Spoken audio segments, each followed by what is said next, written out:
राज्यसभा चुनाव में बागी हुए कांग्रेस के 6 विधायकों को भाजपा का दामन थामना भी आसान नहीं होगा। बागियों का भाजपा में आना कानूनी पेच में फंस गया है। विधानसभा अध्यक्ष की व्हिप जारी करने के बावजूद वित्त विधेयक पारित होने के समय उपस्थित न होने पर इन विधायकों की सदस्यता रद्द की गई है।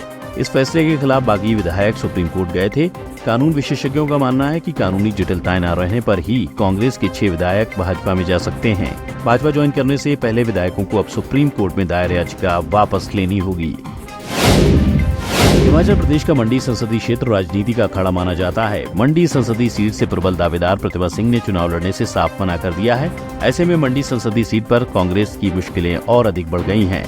प्रदेश कांग्रेस के 2 दिग्गज नेता वीरभद्र सिंह और पंडित सुखराम मंडी की चुनावी विसात पर उलटफेर का शिकार हो चुके हैं। 1977 के आम चुनाव में इमरजेंसी फैक्ट ने तत्कालीन कांग्रेस प्रत्याशी वीरभद्र सिंह की चुनाव में लुटिया डुबो दी थी। वहीं 9वीं लोकसभा के लिए हुए चुनाव में कांग्रेस प्रत्याशी पंडित सुखराम अप्रत्याशित हार को नहीं टाल पाए। ऐसे में सशक्त उम्मीदवार के बिना कांग्रेस के लिए इस सीट पर मुश्किलें बढ़ती नजर आ रही हैं।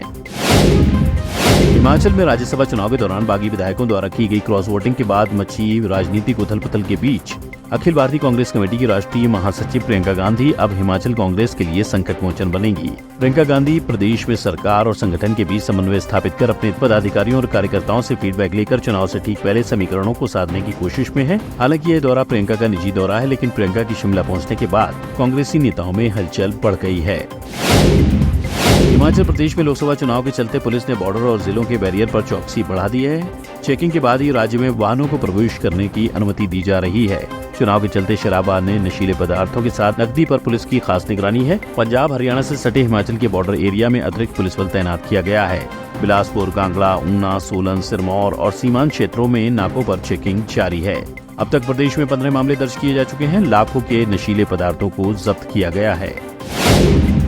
हिमाचल प्रदेश में बनी दर्द निवारक, cancer, allergy, cough syrup, bacteria संक्रमण की तेज दवाओं के सैंपल फेल हुए हैं। केंद्रीय औषधि नियंत्रण संगठन ने फरवरी में 676 सैंपल देश भर से लिए थे। इसमें 23 सैंपल हिमाचल के फेल हुए हैं, जबकि दूसरे राज्यों के 35 सैंपल फेल हुए हैं। हिमाचल में फेल हुए सैंपलों की अधिकतर कंपनियां बद्दी, नालागढ़, बरोटीवाला, परवाड़ू, काला अम्ब में स्थित हैं। जिन कंपनियों के सैंपल फेल हुए हैं उन कंपनियों को मार्केट से दवाएं वापस उठाने के निर्देश जारी किए गए हैं। इस साल हिमाचल की रसीली चेरी का स्वाद फीका पड़ सकता है। मौसम की मार से इस साल प्रदेश में चेरी की फसल पहले ही चरण में 15 से 20% प्रभावित हो चुकी है। सर्दियों में पर्याप्त बारिश बर्फबारी न होने से जहां चेरी पर सूखे की मार पड़ी है, वहीं इन दिनों बारिश और ओलावृष्टि से तापमान में गिरावट के चलते फसल को नुकसान पहुंच रहा है। ऐसे में बागवान काफी चिंतित हैं। इन दिनों चेरी में फ्लावरिंग का समय चल रहा है और तापमान में उतार चढ़ाव की स्थिति बनी हुई है। ऐसे में फूल खिल नहीं पा रहे, जिस कारण फसल प्रभावित होती जा रही है। हिमाचल में चेरी दिल्ली होते हुए मुंबई, कोलकाता, बेंगलुरु और गुजरात तक भेजी जाती है। हिमाचल में सबसे अधिक चेरी उत्पादन शिमला जिले के नारकंडा, कोटगढ़, बागी, मथियाना, कुमारसेन और थानाधार में होता है।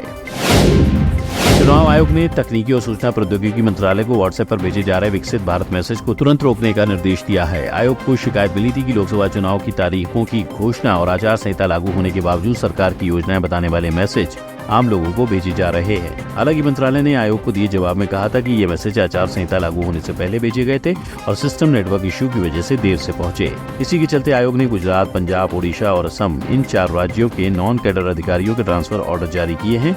इनमें 8 कलेक्टर और 8 एसपी शामिल हैं।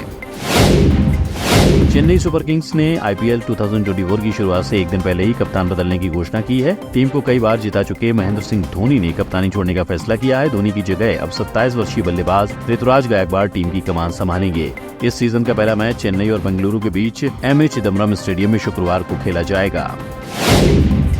डायरेक्टर हंसल मेहता की वेब सीरीज लुटेरे रिलीज के लिए तैयार है। सीरीज में समुद्री लुटेरों की कहानी को मनोरंजक तरीके से दिखाया गया है। हंसल मेहता का कहना है कि ये प्रोजेक्ट कई सारी सच्ची घटनाओं पर आधारित एक काल्पनिक कहानी है। हम ऑडियंस को एंगेज रखना चाहते हैं। इस सीरीज के जरिए इंडियन सिनेमा का अनुभव लॉन्ग फॉर्मेट में देखने आने का लक्ष्य था। अब जल्द ही इस वेब सीरीज को रिलीज किया जाएगा।